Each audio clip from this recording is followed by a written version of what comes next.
উপর দিয়ে বল চলে গেল সোজা সীমানার বাইরে। 4টি রান, 4টি রান সংগ্রহ করে ফেললো অ্যারাবিক বিভাগ। রান বেড়ে দাঁড়ালো 19। 3 উইকেটের বিনিময় 19 রান সংগ্রহ করে ফেলেছে অ্যারাবিক বিভাগ। দ্বিতীয় ওভারের খেলা চলছে।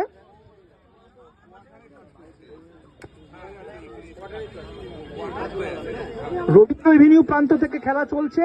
বোলার আলফাজ, এবারও কিন্তু লেগ সাইডের লেগ স্ট্যাম্পের অনেকটা বাইরে বল।